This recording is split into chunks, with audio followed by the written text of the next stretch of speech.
ძალიან მნიშვნელოვანი საკითხია ყოველდღე რო გჭირდება ინგლისურში და უმარტივესი. რამდენიმე წამში აღიხსნით ყველაფერს. მოკლედ, როდესაც გაქვთ რაღაცა მოცემულობა და უნდა დასვათ შეკითხვა ამ მოცემულობასთან დაკავშირებით, როგორ ვიქცევით. თუ მოცემულობა არის თხრობითში, არა უარყოფითა და კითხვითში, არამედ სტანდარტული ფორმაა თხრობითი, აუცილებლად შეკითხვის დროს ჭირდება უარყოფითი ფორმა. მაგრამ ვაკვირდებით, რომ პირის ნაცვალსახელი იგივე იყოს, ზმნა იგივე იყოს. მაქვს თხრობითი და ავირჩიე იგივე პირის ნაცვალსახელი უარყოფითი ფორმა.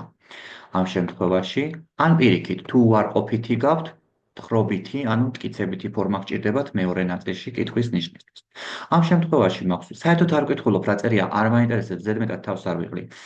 იმიტომ რომ ასე მარტივად კეთდება. მოცემულობა მაქვს, არის უარყოფითი, ჩამოშალეს სწორი პასუხები, უარყოფითს ვერ განვიხილავ ორ მხარეს, ესე უარყოფითი არ შეიძლება, უნდა იყოს დადებითი.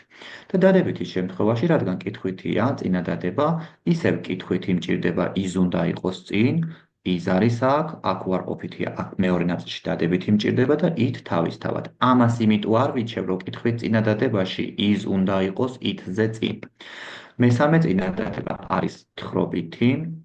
შესაბამისად ჭირდება უარყოფითი, he და was უნდა იყოს უარყოფითში, ოღონდ კითხვითში was not he.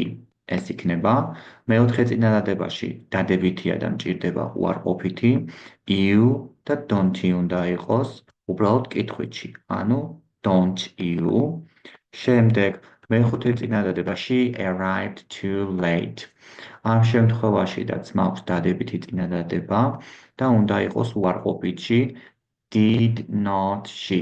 did not she იქნება აქ სწორი პასუხი. შემდეგ მაქვს უარყოფითი და ვეძებ დადებით ფორმას, უნდა იყოს ტომი, ანუ he მოხსენიებული და ეს ფორმა უნდა იყოს დადებითი. უბრალოდ კითხვითში.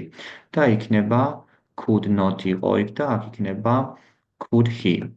მეშვიდე ჰენრი და ჯულიეტი ყავს და ამ შემთხვევაში იქნება they. აქ არის დადებითი წინადადება და კითხვით ნაწილში უნდა იყოს უარყოფითი, რადგან აქეთ დადებითია და იქნება have not they. მერვეში აქაც დადებითი უარყოფითი წინადადება და გჭირდება დადებითი კითხვითში და იქნება can she. მეცხრეში when you arrived, she had already left. როდესაც შენ ჩამოხვედი, ის უკვე წასული იყო, თუ ჩახვედი, წასული იყო.